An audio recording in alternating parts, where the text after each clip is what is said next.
Okay. Good morning, class. So this is recorded for our topic for week 4.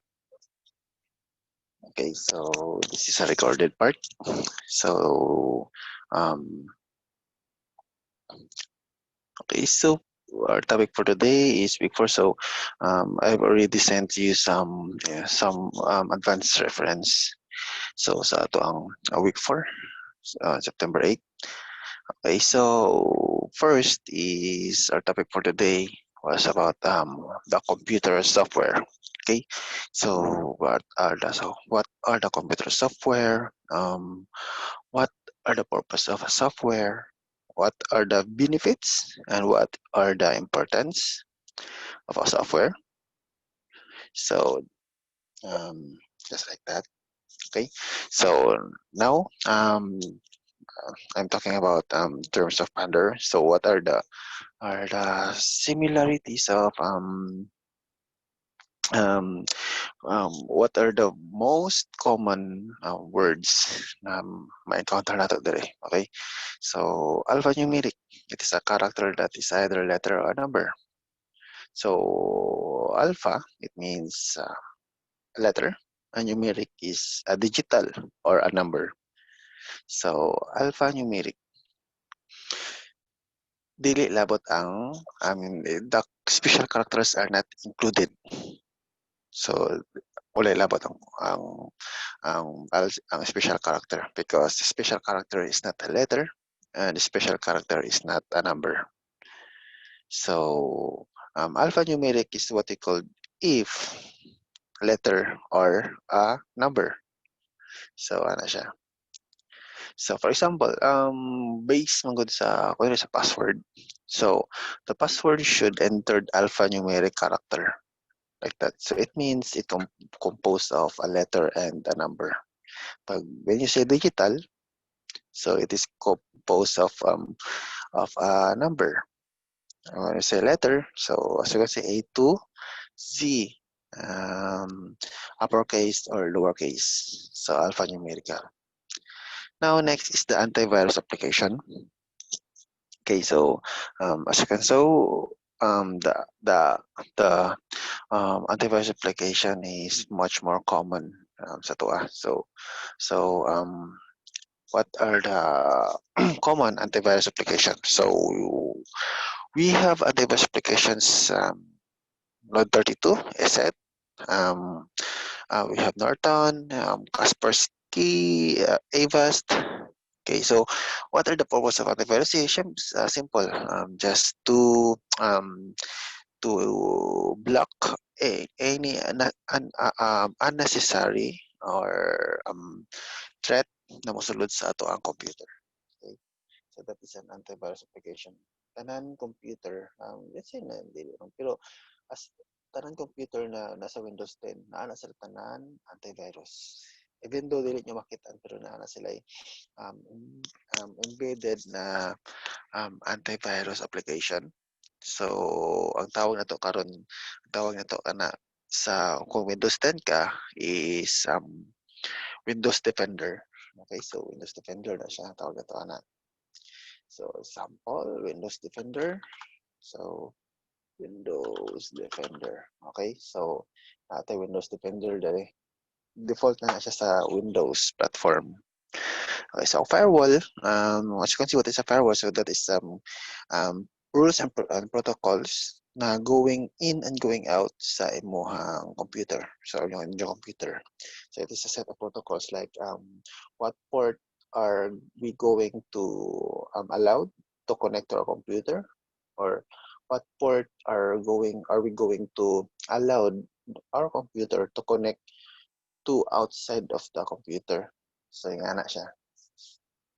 Well, we know that all the applications have port. Okay, have port. Skype is port 80. And else is na sa mga port. So so what is a port? So port is port. So that is a port. So what is a port? A port is where A port is where kung asa maka-connect ang isa ka application. So, like for example, kung sa port 80 ang Skype, it means kung mo connect sa Skype, dito ta sa port 80 maka-connect.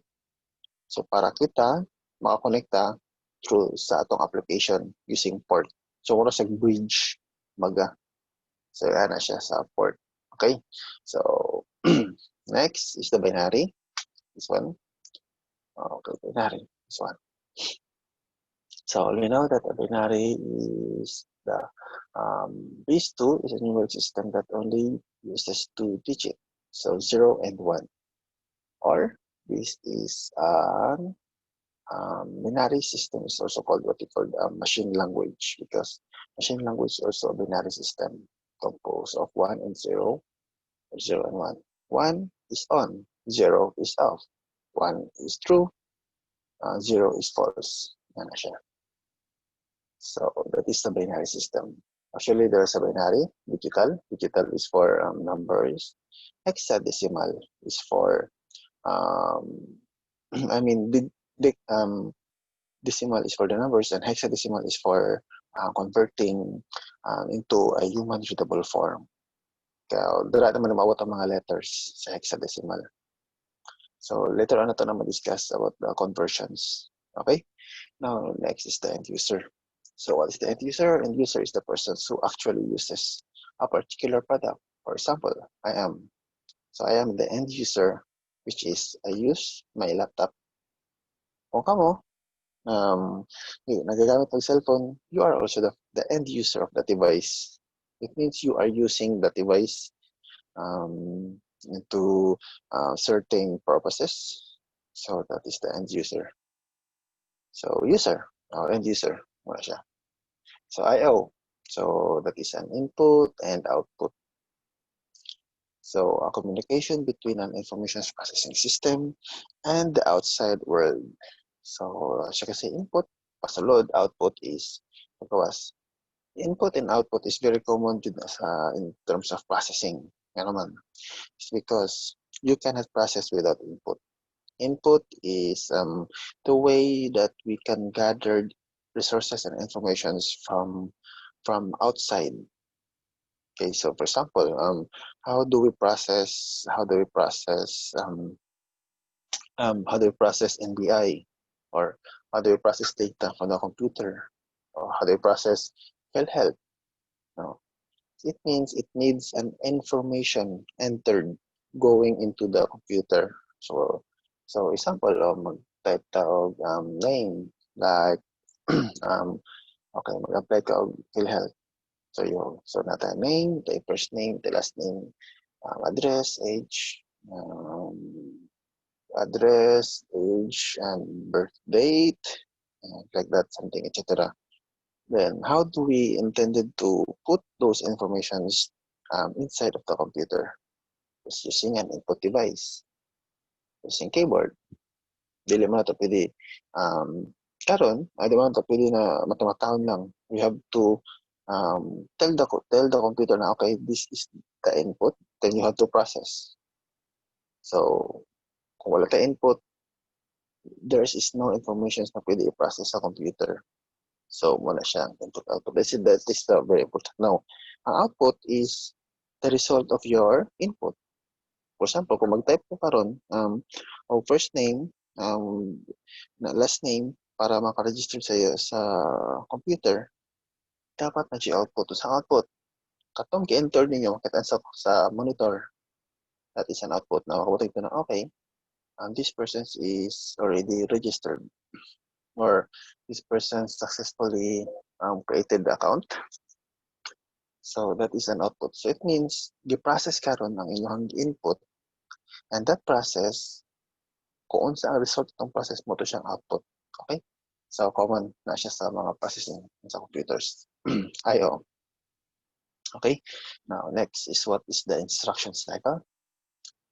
It is also known as a fetch, decode, execute cycle. It is a cycle that the central processing unit follows from boot up until the computer is shut down in order to process instructions. So as what you have said that the computer needs an input-output. So the instruction cycle is what we called also boot instruction. It means gikan sa pag-on sa imong computer hantod sa pag-off sa imong computer. Nagadagan ang instructions using the CPU. Di pwede mag-undang CPU kaya may tabuan na pag mag-undang ang CPU, it means paralisa or dili na mo gana ang mga devices, dili na mo gana ang mga kernel, dili na mo gana ang mga drivers because the CPU is the brain of the computer. So it means the instructions is pumintig yun na nag-loop, balik-balik yun na pumintig kadagan ang CPU. So that is the instruction cycle. Okay, Radex. So it is the base of a system of numeration. So it is the base of how do we take care of numerations into the account into the system. Okay, so kanang mga number type. So Radex pala to ano. Okay, so let's go more deeper types of software in the next video.